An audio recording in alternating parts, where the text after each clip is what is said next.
Nanti ambil selfie lah. Ya. Assalamualaikum warahmatullahi wabarakatuh.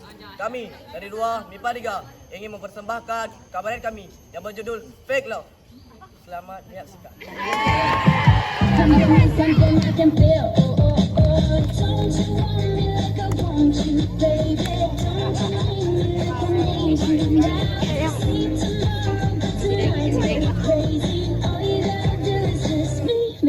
Lurus juga biasa.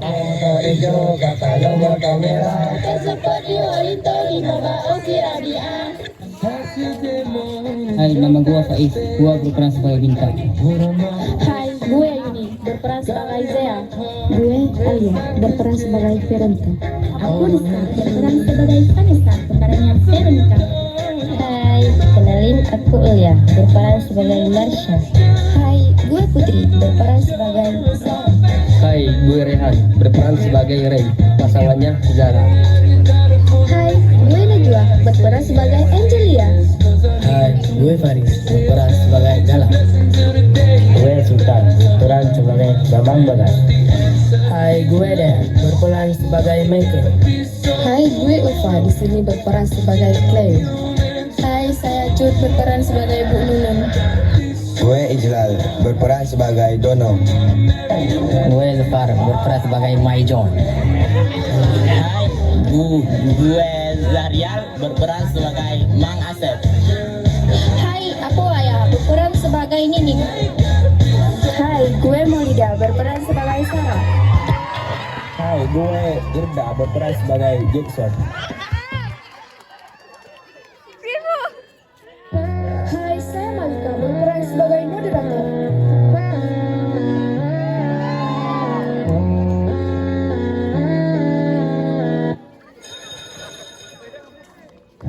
Di sebuah SMA Ganesha, dikenal sebagai sekolah berprestasi.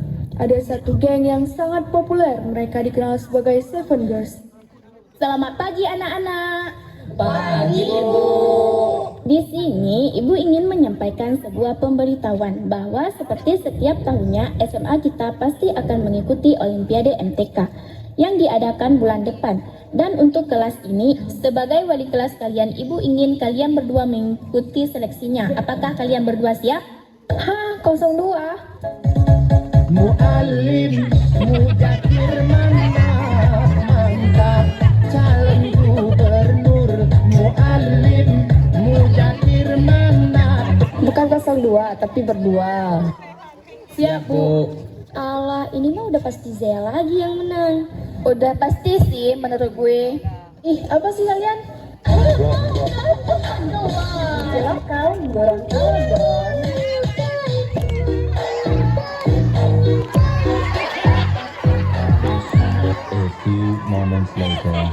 Sebulan penuh itulah mereka belajar untuk Olimpiade tersebut. Dan sebulan itulah Bintang mencari cara untuk mengalahkan Zea.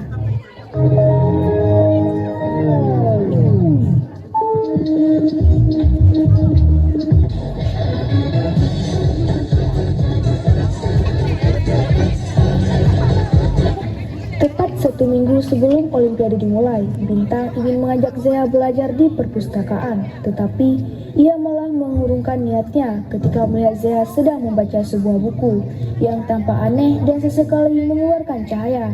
Selang 1 menit dari itu, Zea memasukkan buku tersebut ke dalam tasnya. Bintang pun masuk ke dalam kelas untuk menemui Zea. Bin, mau belajar di perpus ya? Iya nih, Zee. Boleh bareng nggak? Oh iya, boleh yuk.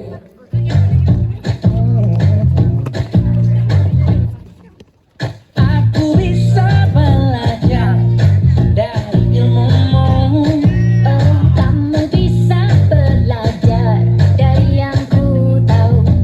Belajar, bergerak, bermakna.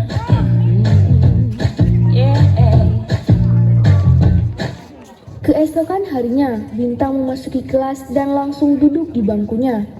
Tas Zea mengeluarkan cahaya yang menarik perhatian dari sang Bintang. Ia pun menuju ke arah tas Zea. Ia mengambil sumber cahaya tersebut, yaitu berasal dari buku Zea. Buku apa nih? Kenapa mengeluarkan cahaya? Apa yang sebenarnya Zea sembunyikan? Dalam lamunannya, ia mendengar suara langkah kaki menuju kelasnya. Bintang pun buru-buru menutup kembali tas Zea dan mengambil buku tersebut lalu menyembunyikan di tasnya. Ternyata deruk langkah kaki yang terdengar tadi adalah milik keempat temannya. Cie, yang lagi sibuk belajar buat olimpiade. Gue lihat sih kayaknya bukan lu yang dipilih. Saat Zea memasuki kelas ketika ingin mengambil buku ajaibnya dari dalam tas dan ternyata buku tersebut sudah tak ada di dalam tasnya. Hah, buku gue mana ya? Perasaan tadi gue taruhnya di tas. Apa jangan-jangan ada yang ngambil buku gue ya? Gue harus gimana ini? Zea pun merasa gelisah karena kehilangan buku ajaibnya. Gimana caranya gue ikut olimpiade buat besok? Gue pasti kalah kali ini. Setelah bel pulang berbunyi, sesampainya Bintang di rumah, ia menjatuhkan tubuhnya di kasur. Gak terasa besok pengumuman keputusan yang akan mewakili sekolah. Kira-kira gue bisa gak ya? Tiba-tiba Bintang teringat akan buku Zea yang ia ambil. Kemudian ia mengambil buku tersebut di dalam tasnya. Hah? Dari mana asal suara itu? Aku adalah buku yang sedang kamu pegang. Soal apakah yang harus aku jawab kali ini? Siapa sebenarnya kamu? Aku adalah buku ajaib. Bintang pun terkejut mendengar jawaban dari buku itu. Ternyata buku ini yang selama ini membuat Zea pintar. Hari ini adalah hari paling ditunggu-tunggu oleh Bintang. Sesampainya Bintang ke sekolah, ia langsung menuju ke mading untuk melihat pengumuman olimpiade. Dan nama yang terpampang ternyata adalah nama Zea. Seharusnya itu nama gue ada terpampang di situ, bukan nama Zea.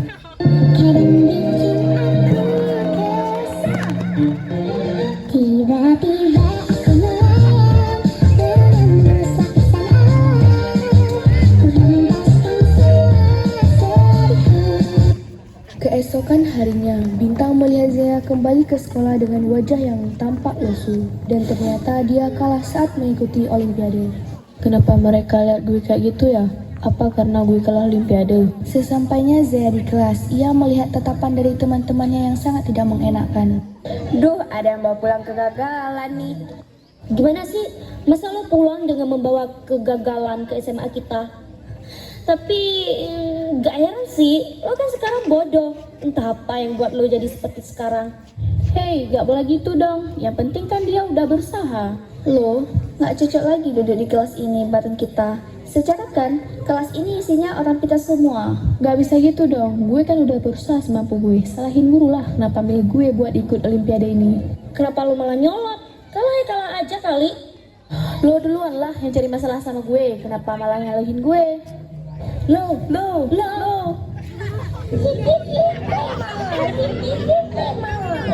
Hei, udah, kenapa malah berantem sih? Gak usah kayak anak kecil deh. Zea pun memilih keluar kelas dan menuju ke halaman belakang. Ia merasa sedih karena perkataan dari teman-temannya. Kalian kenapa sih malah nyalahin Zea? Dia kan udah berusaha semampu yang dia bisa. Seharusnya kita mendukung dia sebagai sahabatnya. Jangan sampai karena masalah ini ngebuat pertemanan kita jadi rusak. Dan lo, Veronica, minta maaf sama Zea. Perkataan lo tadi udah buat dia sakit hati.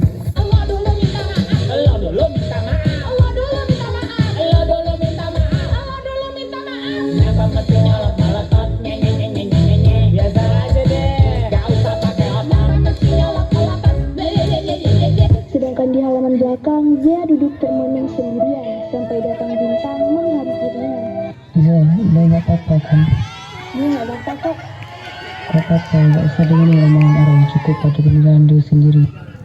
Makasih ya Bin, berkat lo gue ngerasa jadi lebih baik. Zi, gue mau ngomongin sesuatu sama lu.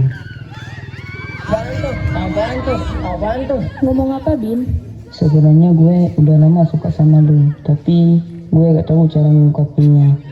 Zea pun terkejut mendengar Bintang mengungkapkan perasaannya. You will be my girlfriend.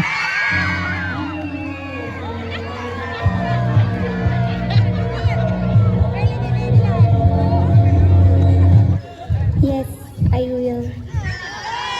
Ya, mulai detik ini lo jadi cewek gue. A few moments later.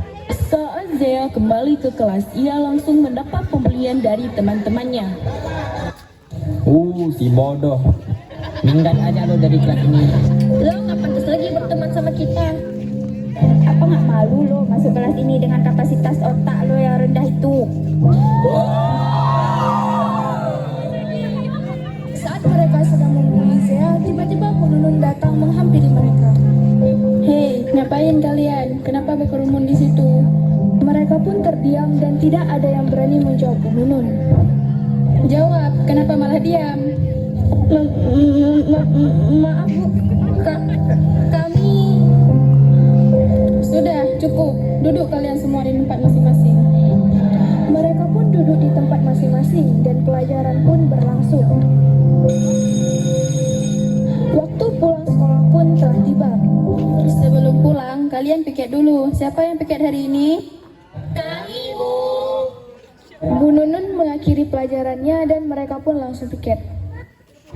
Lo tadi nggak apa-apa dibully sama mereka. Gue nggak apa-apa kok, Asep. Asep pun langsung melanjutkan pekerjaannya. Tiba-tiba Veronica, Angelia, dan Ray langsung menghampiri Zea. Lo nggak malu masih berteman dengan anak kelas ini? Lo itu bodoh banget ya, cuma lomba itu doang kalah. Dasar bodoh, gak tau diri lo. Nggak jelas, lo pikir lo Tuhan harus sempurna. Kalian kenapa sih asik ribut bukannya piket? Ya Allah, Veronica, kita harus cepet-cepet piket. Gua harus pulang nih, banyak urusan soalnya. Cela, urusan lo kan game mulu sama nongkrong. Udahlah, ayo kita piket. Saat pulang sekolah, Bintang dan kawan-kawannya tidak langsung pulang ke rumah, melainkan memilih pergi ke tempat tongkrongan biasa, yaitu warung Ibu Sinining.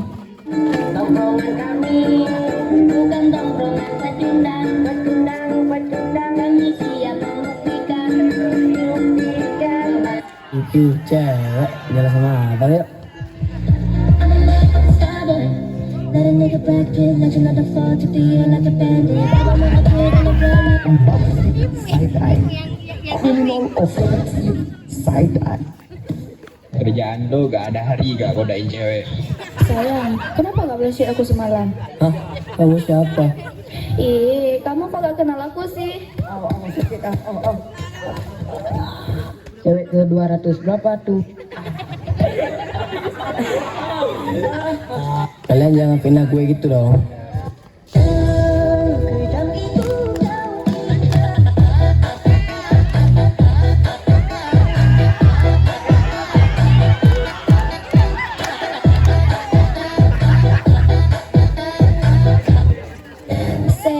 Kamu jangan keseringan ngerokok ya. Enggak koseng, aku enggak ngerokok lagi. Enggak, aku gak percaya. Ya Allah. Pokoknya aku gak mau dengar berita kamu ngerokok lagi di sekolah. Iya sayangku. Benar, senggol dong.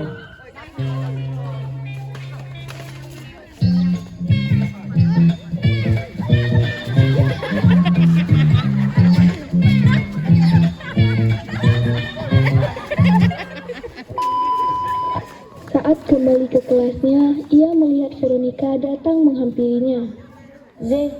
Gue mau minta maaf sama lo karena udah ngebuat lo sakit hati sama perkataan gue yang tadi. Gue juga minta maaf karena tadi gue ikut-ikutan Veronica mencaci maki lo. Iya nggak apa-apa, udah gue maafin kok. By the way, gue minta maaf juga ya. Berarti sekarang kita baikan kan? Nah, gini kan enak dilihatnya. Jangan berantem-berantem lagi ya. Datanglah teman-temannya yang lain, lalu mereka pun berpelukan. Mari bersama dalam setiap suka, dalam setiap duka. Mari berjalan bersama.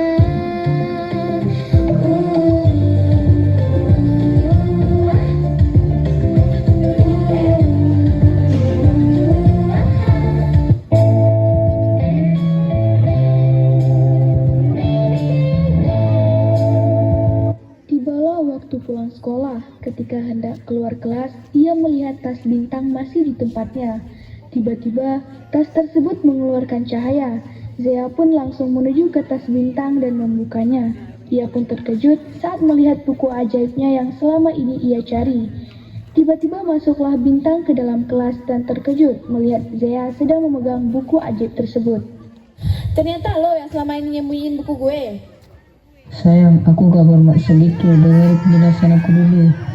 Mau ngejelasin apa lagi sih? Kan semuanya udah jelas. Mulai detik ini, kita putus. Gue kecewa sama lo. Sayang, jangan dimainin aku.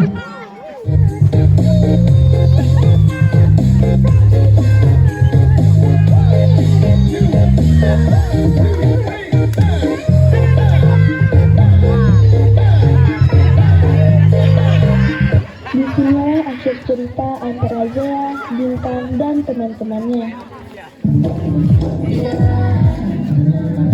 Makin kita